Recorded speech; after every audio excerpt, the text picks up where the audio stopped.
Parliament ప్రజా ఆశీర్వాద సభలో పాల్గొన్న మాజీ ముఖ్యమంత్రి కేసీఆర్ ఈ కార్యక్రమానికి ఉమ్మడి మెదక్ జిల్లా సంగారెడ్డి జిల్లా రెండు పార్లమెంట్ ఎన్నికల సందర్భంగా లక్షలాది కార్యకర్తలు పాల్గొంటున్నారు. జహీరాబాద్ పార్లమెంట్ అభ్యర్థి గాలి అనిల్ కుమార్, మాజీ మంత్రి Tanneer Harish Rao, MLA K Manikrao, Sangareddy MLA Chintala Prabhakar, Andol మాజీ ఎమ్మెల్యే చంటి కాంతి కిరణ్, నారాయణ్ ఖేడ్ మాజీ ఎమ్మెల్యే భూపాల్ రెడ్డి, మాజీ SC corporation chairman Y Narottam, Shikari Gopal, Mogudampally mandal Mohammed Imran, TRS leader Ramnagar area Zaheerabad Vijaya Sankalpa సభకు హాజరై సభను విజయవంతం చేయాలి.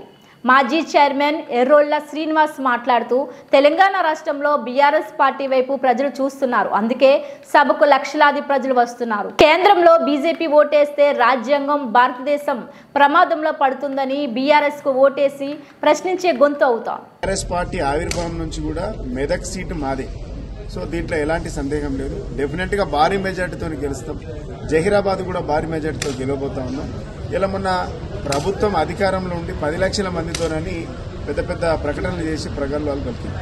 కానీ తీరా చూస్తే 1,50,000 మంది కూడా లేరని సమాచారం వచ్చింది. అంటే ఇలా మేము 1,00,000 మంది అని చెప్పినాము. నియోజకవర్గానికి 25,000 మంది లెక్క 1,00,000 మంది అని చెప్పినాము. కానీ ఇలా రైతులు ఈ కాంగ్రెస్ పార్టీ చేస్తున్నటువంటి మోసాల వల్ల, కాంగ్రెస్ పార్టీ ఇచ్చినటువంటి వాగ్దానాలు నిలబెట్టుకోకపోవడం వల్ల రైతులు పంటలెండి కడుపు మండి డెఫినెట్ గా కాంగ్రెస్ పార్టీ అంతు చూస్తామనేసి ప్రజలు స్వచ్ఛందంగా రైతులు రావడానికి సిద్ధంగా ఉన్నారు.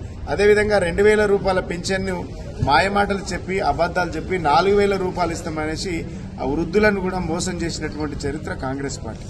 ఇలా కాంగ్రెస్ పార్టీ మీద ఉన్నటువంటి అక్కాస్తోని ఇలా ముసలి తల్లులు కూడా డెఫినెట్ గా బిడ్డ మేము మీ కేసీఆర్ఏ మాకు పెద్ద కొడుకు మేము వస్తామని చెప్పేసి కూడా ఇలా వస్తా ఉన్నారు. అంటే 2,000 రూపాయలు ఇస్తా అన్నటువంటి పెన్షన్ 4,000 ఇస్తానని మోసం చేసిండ్రు. అదేవిధంగా ఆడబిడ్డలు ఎవరైతే ఉన్నారో 2,500 రూపాయలు ఇస్తామని చెప్పిండ్రు. వాళ్ళను కూడా మోసం చేసిండ్రు.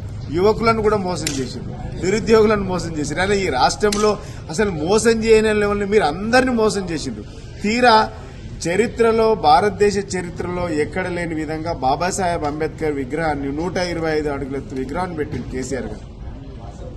ఎందుకంటే ఆర్టికల్ 3 ద్వారా తెలంగాణ రాష్ట్రాన్ని సిద్ధించుకున్నాం. తెచ్చుకున్నటువంటి రాష్ట్రానికి కొత్తగా కట్టినటువంటి సెక్రటరియట్ కూడా అంబేద్కర్ గారి పేరు పెట్టుకున్నాం. దేశంలో ఏ సెక్రటరియట్ లేదు. అదేవిధంగా ఆ పక్కనే 125 అడుగుల విగ్రహాన్ని పెట్టుకున్నాం. కనీసం ఈ రాష్ట్ర ప్రభుత్వానికి మేము అడుగుతా ఉన్నాం, ఈ రాష్ట్ర ప్రభుత్వానికి అంబేద్కర్ విగ్రహానికి పూలమాల వేసే ఆ తీరిక లేదు అంటే దళితులను అవమానపరిచిండ్రు, మీరు రైతులను అవమానపరిచిండ్రు, రైతులకు ఇచ్చిన మాటలు మర్చిండ్రు, ఆడబిడ్డలకు ఇచ్చినటువంటి మాటలు మర్చిండ్రు, వృద్ధాప్య పెన్షన్లు వాళ్ళకి ఇస్తానటువంటి మాట తప్పిండ్రు, నిరుద్యోగులకు మాట తప్పిండ్రు. అసలు మాట తప్పడం అంటేనే కాంగ్రెస్ నైజం.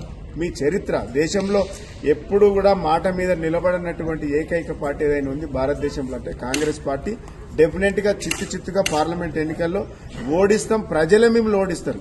రైతులు, నిరుద్యోగులు, కార్మికులు, కర్షకులు, వృద్ధాప్య పింఛన్లు ఎవరైతే మీరు ఎన్ని 420 అబద్దాలు చెప్పింది మీరు ఆ మేనిఫెస్టోలో ఉన్నటువంటి అంశాలు కాదు, 420 అబద్దాలు అవన్నీ కూడా డెఫినెట్ గా ప్రజలు మేము బొంద పెడతారు. మేము ఈ పార్లమెంట్ ఎన్నికల్లో మెజార్టీ ఎంపీ సీట్లు గెలుస్తాం. ఢిల్లీలో కూర్చుంటాం. డెఫినెట్ గా కాంగ్రెస్ పార్టీ చేసినటువంటి మోసాలను గడప గడపకు చేరవేస్తాం. ఇలా కేసీఆర్ గారు మళ్లీ బయలుదేరిండు